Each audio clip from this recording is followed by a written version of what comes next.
Moi, aujourd'hui, avec 11 ans d'ancienneté, je suis à 1800 € en travaillant 2 week-ends par mois, enfin en travaillant un week-end sur 2, en travaillant les fériés, en travaillant en horaire atypique, c'est-à-dire 6 heures le matin et puis 9 heures jusqu'à 9 heures le soir. On parle en net. À savoir que ça c'est pour le salaire infirmier, mais on a beaucoup de métiers dans l'établissement. On a des jardiniers, des cuisiniers, des services techniques, des agents, des secrétaires.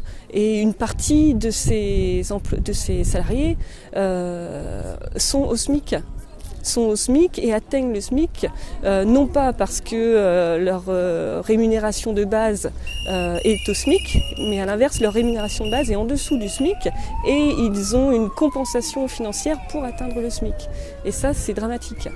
Alors, on a interpellé dernièrement l'ARS, avec nos collègues de Plouguer-Nével, Dinan, Moncontour, enfin les établissements CCN 51 du département.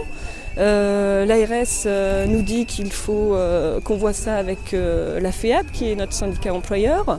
Et la FEAP, qu'on a interpellée également, nous dit nous sommes restreints au niveau budget par les financeurs, adressez-vous à eux.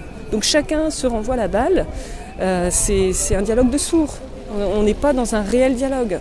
On dépend du droit du travail, du code du travail, avec une convention collective. Et c'est donc notre convention collective qui fixe les barèmes des salaires. Tel métier a tel coefficient, et puis il y a une valeur du point qui est déterminée par le syndicat employeur. Cette valeur du point n'a pas augmenté depuis 2011. Aujourd'hui, dans le public, il y a eu une augmentation de 0,7% des salaires, ce qui de toute façon est risible.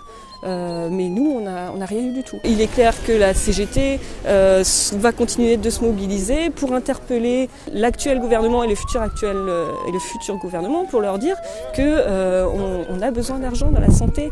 La santé, il ne faut pas que ce soit une histoire d'argent. On le voit avec cette politique qui a été engagée de n'être que sur la mutuelle et de parler sans arrêt de déremboursement au niveau de la sécurité sociale. On voit bien qu'on va pas dans le bon sens. À savoir que tout cet argent qui est mis dans les mutuelles obligatoires par les salariés, finalement si cet argent allait plutôt au niveau de la sécurité sociale, on pense que les choses iraient bien mieux.